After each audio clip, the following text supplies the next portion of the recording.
Where in the world is Chris Mason? Hello, I am in the West Midlands. I am in Birmingham. Oh, because there's a mayoral contest there fairly soon? Yeah, I thought I would spend the day examining the structures of government of England. Why not? Because, we've got these local and police and crime commissioner elections in England and Wales in a fortnight, and also mayoral contests too. And these mayors are relatively new, aren't they? You go back to 2000 for London, much more recently for the West Midlands and plenty of other places beside. Keen contest here. So a day in Walsall and Birmingham and zipping about this part of the country, which has been fun. Well, your treat after a hard day's work is later on in this episode of Newscast. We're going to chat to comedian and podcaster extraordinaire Josh Widdicombe, who has actually been trying his hand again at being a local newspaper journalist. Oh, and also, Chris, will you be getting up early on Friday to listen to Taylor Swift's new album? Oh, absolutely. I've set the alarm. Can't wait to listen to whatever follows Blank Space, because I know all about Blank Space now, courtesy of Liz Truss's education for me just the other day. Well, I was going to say that was a fantastic episode of Newscast where you interviewed Liz Truss. Great questions, but getting her saying on the record that Blank Space is her favourite Taylor song is just so good, because every lyric in that song could be applied to her or her tenure in Number 10. So us Swifties, thank you for that. A pleasure to serve. Right, let's serve up some more news and analysis on this episode of Newscast. Newscast from the BBC.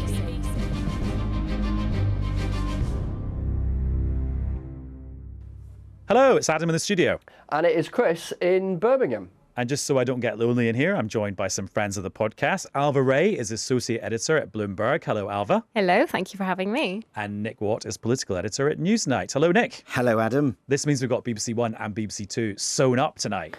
Genius move. Very clever moves. Right, the first story we're going to talk about is about the MP Mark Menzies, who represents a seat in the northwest of England. And until Wednesday night, he was a Conservative MP. He's now been stripped of the whip and is an independent. And the claims were made in the Times newspaper on Wednesday night.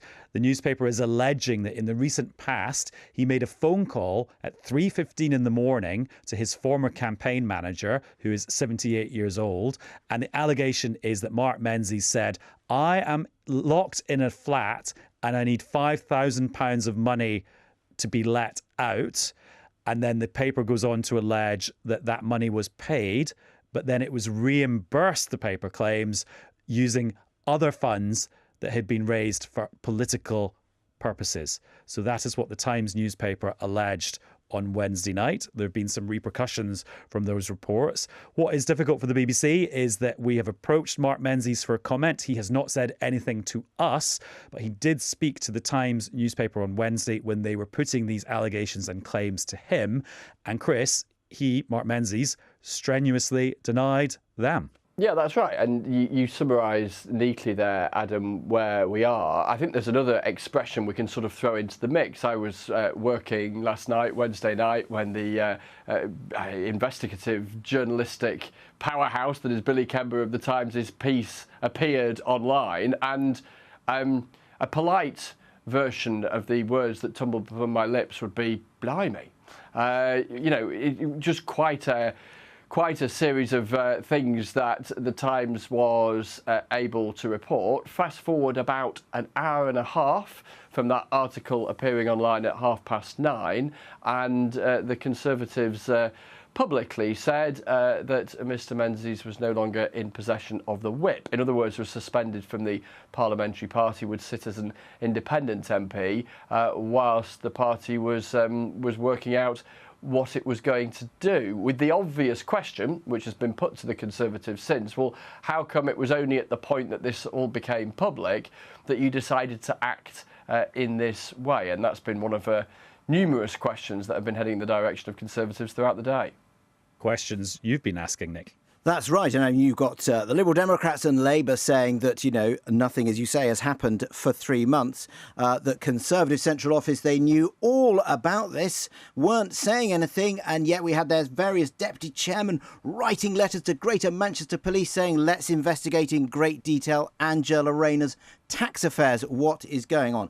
As I understand it, the Conservative Whip's office, the government Whip's office, found out about this around about January, that they spoke to Mark Menzies, and because there was this issue over funding, they regarded it as a party matter, so they handed it to Conservative Central Office, to the office of Rick Holden, the chairman of the Conservative Party, handed it to him, and then he launched this investigation, which we say has been carrying out this work since January.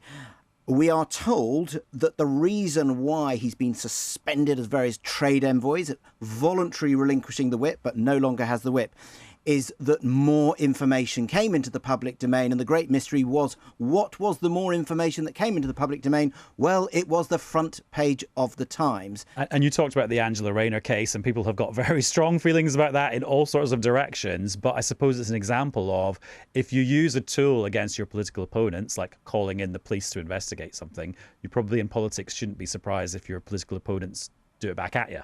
And what has Keir Starmer said today? Have the police been looking at this, because there are issues here over funding and all that sort of stuff? So that is exactly what the Conservatives have been doing towards Angela Rayner. So there you go. But obviously important to say about Angela Rayner that in recent years she hasn't wasted any time. When there's a Conservative MP, Boris Johnson, in trouble, she's straight out of the traps. And as I last checked the Lancashire Police website at 5:36 p.m. today, they said that there had been no complaints made to them. Alva, not getting into the speculation about this case, but I mean, what's your take on just what goes on at Westminster in terms of the life of an MP, and what a sort of weird life that is? Yeah, well, listening to Nick's account there, it really made me think maybe a helpful bit of context is the whipping system. So these are the people in the government who are responsible for party discipline, so getting all these MPs to vote in the correct way.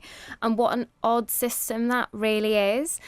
So essentially, these whips are kind of shadowy figures in the background. They don't have much of a public profile, unlike other members of the government. They collect all of this gossip and dirt on all these MPs, the kind of gossip that we would love to hear. We only hear probably a tiny amount of what they get to know.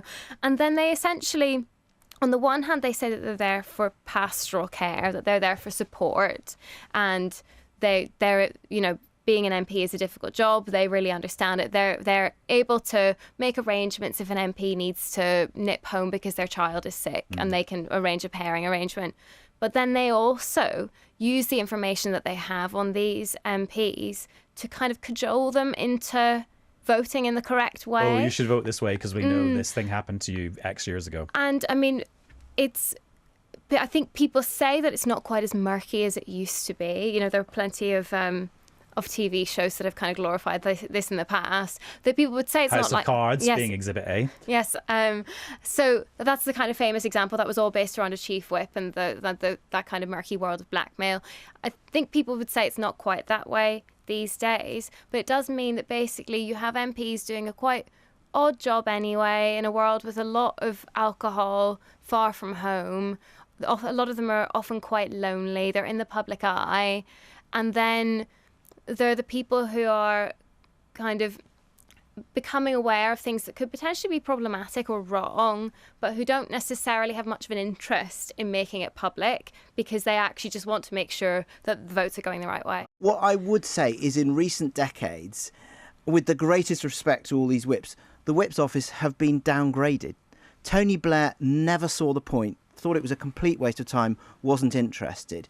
And you can only work as a whip and have that sort of scary element if it is feared that you have the complete backing and the complete authority of the Prime Minister. If the feeling is that the Prime Minister sort of doesn't really take it that seriously, then you do lose that authority. Right. Something that the whips have been doing a lot this week is getting their MPs and their members of the House of Lords to vote the correct ways they would see it on the Rwanda legislation. And Chris, this is the now infamous totemic legislation that would allow the government to send people to Rwanda if they had entered the country illegally. Yeah, and so this process of parliamentary ping-pong, as it's known, goes on when towards the tail end of the process of making a new law, a bill goes back and forth between the Commons and the Lords. And to extend the old ping-pong imagery, this is like the longest rally in table tennis you can possibly imagine. I've forgotten how many pings and forgotten how many pongs. The bottom line is that the House of Lords has again glued some proposed changes, some amendments to the government's plan. The government is pretty keen to get it through without anything attached, which means it goes back to the House of Commons, where those proposed changes will get voted down. It'll go back to the Lords again early couple of days of next week, whilst the government continues to do what it needs to do, which is a lot, to get things ready so that when this thing becomes law, gets royal assent to use the jargon, they can then start the processes that can only start at that point to try and get flights off as quickly as they possibly can, having set themselves that deadline of doing it by the end of by spring. And I kind of reckon spring peters out by the end of May, doesn't it? Or to give it the more positive spin, summer begins at the beginning of June. So what's that, about 6 weeks or so from now? Alva, do you think all this effort is worth it for the government? Oh, I'm sure they would Which say... is a way of sort of saying how important is the success or failure of the Rwanda legislation, irrespective of then the actual operation to send people to Rwanda. I think that this is a fight that they are enjoying having, or that it's quite central to the government's agenda right now. Otherwise, I would think it's not unfair to say that their legislative agenda is quite thin at the moment. They don't have a lot else going on. The Rwanda row is a big part of what they're doing alongside stuff on the economy, basically. But does it make a difference? Oh, so you basically, the battle with the Lords and with Labour is almost worth as much to the government as it getting through. Yes. Well, there's a lot of talk about... I mean, the way we're looking at politics this year, essentially, is all around when we have an election rather than what the government actually passes.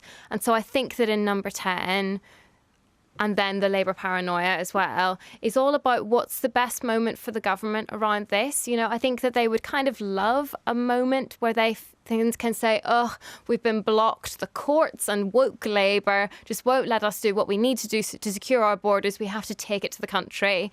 And I think if they actually knew that they had a really clear moment like that, they would use it. But it's not actually clear in this process of ping pong whether that will happen. In the longer term, probably, certainly on the Labour side, they do still think that these flights will happen, or at least one flight will happen, even if it's delayed a bit. And that will also be a big moment for the government. But beyond that, maybe not very many flights, if any, will go. I mean, there's a bit of a gallows humour atmosphere in the House of Commons at the moment. And when this ping pong was going on earlier in the week, I spoke to one member of the government who sort of, wants to get the business through the House of Commons. And they said a few months ago, they said to one of the ministers involved in this, look, we're going to get this legislation through. And I won't use the language that minister used, but a milder version was, oh, crumbs, we've got to make this work. And what was interesting, I was sort of wandering around the corridors of the House of Lords last night, the great mystery, which is that Labour does not want to be blamed for blocking this bill, but they are currently still voting for these two amendments that are holding up. So you're saying, what on earth is going on? And what they think is going on is they've spotted some interesting signals. They're saying that there are 30 mystery Conservative peers who were seen to be voting for the government and then suddenly stopped voting for the government, but have been seen on the parliamentary estate. They're also saying, these Labour people, that the House of Commons pulled stumps at 17 minutes past 7 last night. What they're saying is, when we were in government, we would have kept going. We'd have made the peers vote at 1 a.m. They would have either been drunk in bed or nowhere to be seen, and the government would have prevailed. And they think, these Labour people, that the government is seeking to buy time to delay the legislation because they are not ready for the flights. I should say, I put that to Steve Baker, the Cabinet Office Minister. He said, we are not seeking to buy time. We want this on the statute. But another member of the Cabinet said to me that even if it makes the statute book, it is a 12-week delay until you can do the flights, because there's a lot of preparation you can do right now, but there's a lot of preparation you can't do until it's law. And Chris, I think I've been away from Westminster too long, because I'm slightly struggling to get my head around the fact that Labour are opposed to the Rwanda legislation, but yet in the House of Lords they don't want to be seen to be the ones that actually stop it happening. Like, what's that about? Welcome back to SW1, yeah. Adam. Says me pompously from Birmingham. So, you're the one in Westminster. Well, it's a state of mind as much as a postcode, isn't it? No, exactly. And so let's unpick that. So they make the argument, and have made it repeatedly, that they think the Rwanda idea is kind of an expensive waste of time. But at the same time, they do not want to appear to be soft on finding solutions to the whole issue of illegal migration. So that's what they're attempting to do. That's how their actions are motivated by how they perceive what they are doing might be seen. So that's what's going on here. And it is important to say for Labour, because there's a lot of government criticism, which is that if you don't support the Rwanda plan, then you don't have a scheme, to which Labour would say we do have a scheme. It's basically going upstream. It's using counter-terrorism legislation to go after the people smugglers. It's using the intelligence that we have to go into the Czech Republic where these dinghies are being built. Go upstream is the Labour view. But I also think privately, Labour, expecting that they might win the next election, and this could be their problem very soon, are also quite worried about levels of illegal migration. This is a global problem, and there are some global factors that mean that the current level of illegal immigration into the UK is artificially lower than it might be under Labour in a few years' time. Things to do around Turkey and what Kurds are doing on their borders. And so I think that, as well as sort of saying that they have a plan and the things that Nick has outlined, they are thinking, gosh, we're not going to do Rwanda, but what kind of options do we really have? And maybe the line that they take on Rwanda might make it difficult for them when they're looking for their own options. Right. Well, I'm going to say thank you very much to Nick Watt. Thank you. And thank you very much to Alva Ray. Thanks for having me. Okay, now for something completely different, because now I'm joined in the Newscast studio by comedian and actually I'm going to say it, more successful podcaster than us, Josh Widdicombe. Wow, I wouldn't go that far. No, I think it's true. Oh, no, I meant with comedian. Oh, right. Oh, podcast, we're all just one big happy family, isn't it?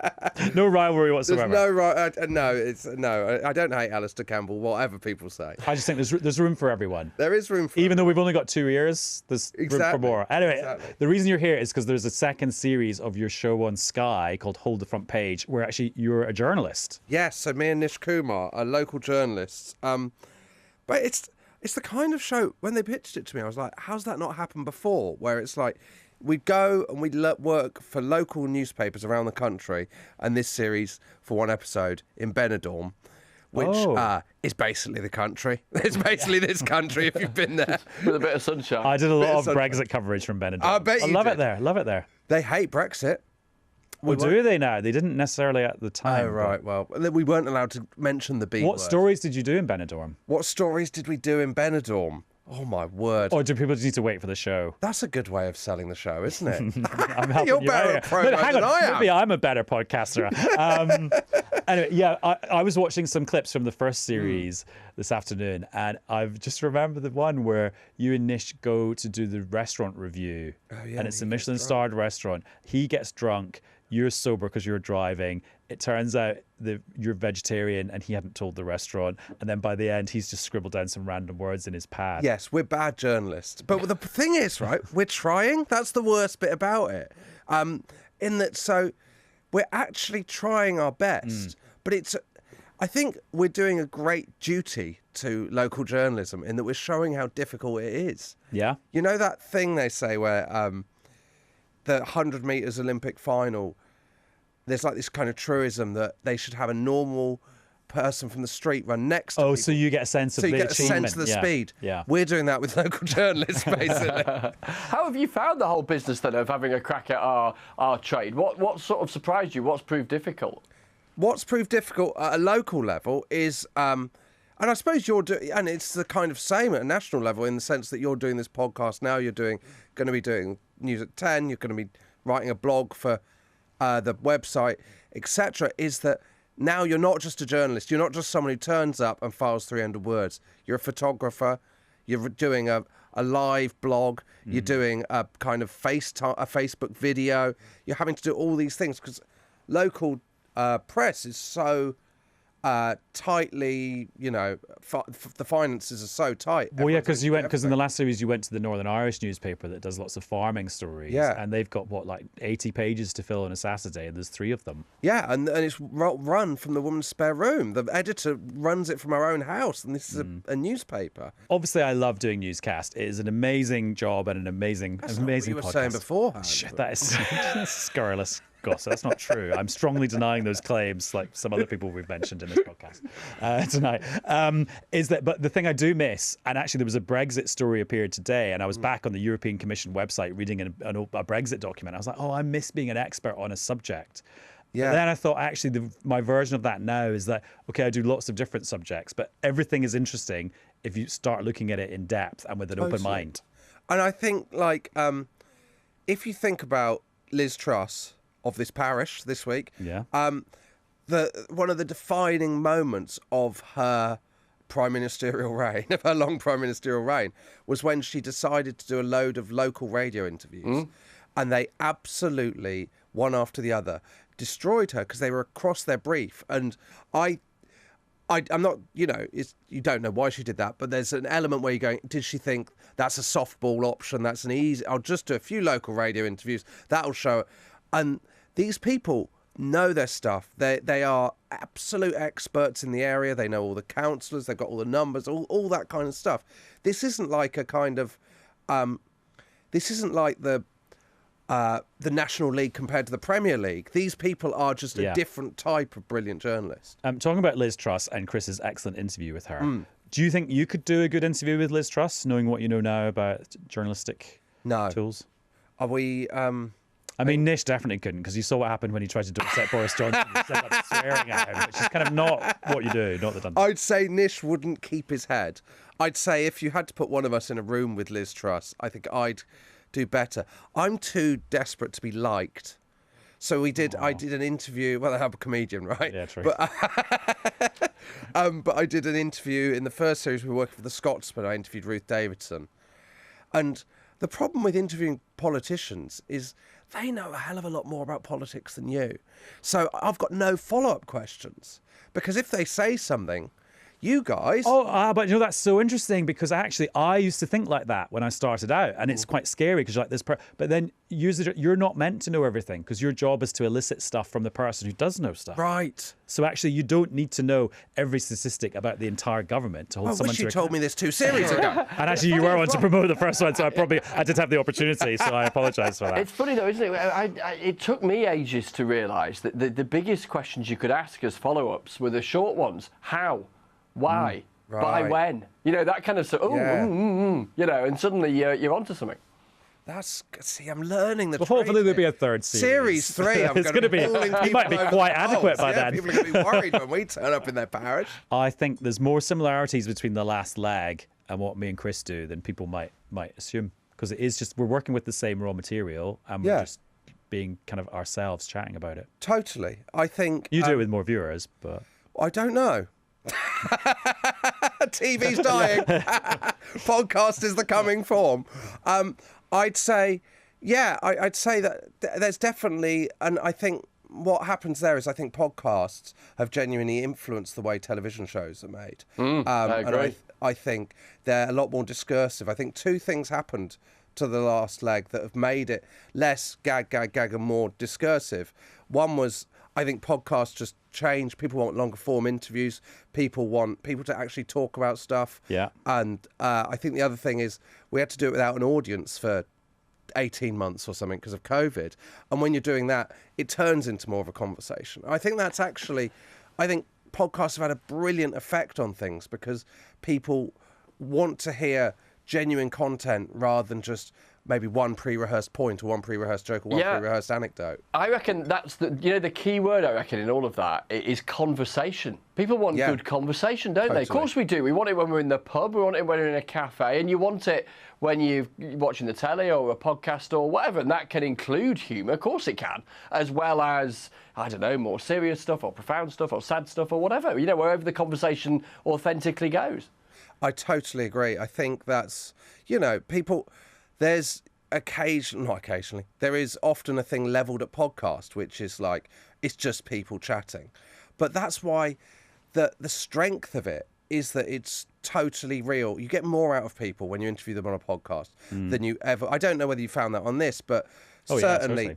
if you interview Definitely. someone in this room, you'll get more out of them than if you sit them on News at 10 or Newsnight, say, and interview them there. And Yeah. I think that's really affected chat shows. I think that's really affected panel shows. I think it's really affected loads of things on TV, because you can actually get to know people, and it's kind of the opposite of, say, something like Prime Minister's Questions, which I think turns a lot of people off politics because it's black and white, this or that. Whereas I don't think it's a coincidence that this, Rest is Politics, newsagents, and various others. Never heard of him. Never heard. But they're big podcasts because people want a balanced chat with kind of, not just, I'll say this, I'll say, do you know what I mean? It's the opposite of kind of shock radio. And being nice doesn't mean you're being soft. Not at all. I think it can get more out of people because they're not on the defensive, right? You're going to get, obviously politicians are different, but I'd say if you were interviewing a celebrity, you'd probably get more out of them if you formed a bond with them and talked to them on a normal level than if you went in and went, what went wrong with your marriage or whatever? Do you know what I mean? That's a bad example, but Well, we'll just end on this point. I'm going to try and get some news out of you now. I think, look at me telegraphing what I'm going to do. We've got the election coming up. We don't know when it's going to be. Everyone's thinking, what's my role going to be in covering the election? Have you got any plans? Could we have like an election last leg, maybe? I'd love to do an election last leg. There's a lot of like, when's it going to be? Our next series, I'm sure this is fine to say, is October to Christmas. Well, you're probably going to you'll be on when it's probably going to be. So we should get the election last leg and the American election last. Well, we'll definitely get the American election last leg. That's not moving. Yeah. Unless something really bad happens. And so I'd hope that we'll fall under it unless he holds on till. He's not going to hold on till January. It's possible. When do you think it's going to be? Let's not get into I'll this. pass on. Let's not get into this. But I mean, also, if the election is, You mean you guys don't know? I thought you were just keeping it to yourselves. No, we don't know. I mean, I wish we did. Will you be getting, if Rishi Sunak and Keir Starmer and Ed Davey and Hamza Yusuf turn up, will you be getting them to wear the Jeremy Corbyn gangster coat, that big white fur coat that made Jeremy Corbyn A, look very cool, but B, a bit of an idiot? Yeah, well. Or is that coat's gone back to... I don't know whether that coat's in like kind of the Channel 4 offices somewhere. We'd take any of them, I think, but obviously you'd have to. Well, even if there's a risk that they might be boring. Oh, I think there's I've interviewed a lot of politicians. There's a huge risk they might be boring because they come on and they'll kind of talk and talk and talk, but you can still do stuff with them if they might be boring. Especially if they dress up. Look, if Rishi Sunak wants to come on and dress as a giant Adidas trainer, then that is fine with us. I don't think... I mean, usually we've had politicians on, either they're kind of politicians that like doing these kind of things, like Jess Phillips or... Also has a podcast. Also has a podcast. Or Airballs also has a podcast. But or they're politicians that I think are going... Well, it can't get any worse, so I might as well roll the dice and go on the last leg. We had Nick Clegg before the election in 2015. We had Jeremy Corbyn in 2016, although he had a big pickup after that. Whether we're going to take all the credit power of the coat. Yeah, so I've seen Rishi Sunak's popularity today come out, so maybe he should come on. Can it get any worse? Well, if he's watching now and he gets in touch with us, we'll put him in touch with you. Yeah, we'll take any of them, really. Well, Josh, thank you very much. Thanks for having me. And I hope it goes well with the new series. Oh, that's fine. I'm looking forward to it. Cheers, Josh. Cheers, mate. And that is all for this episode of Newscast. As you've heard, many other podcasts are available, but thank you very much for consuming this one. We'll be back with another episode very soon. Bye. Bye-bye. Newscast from the BBC.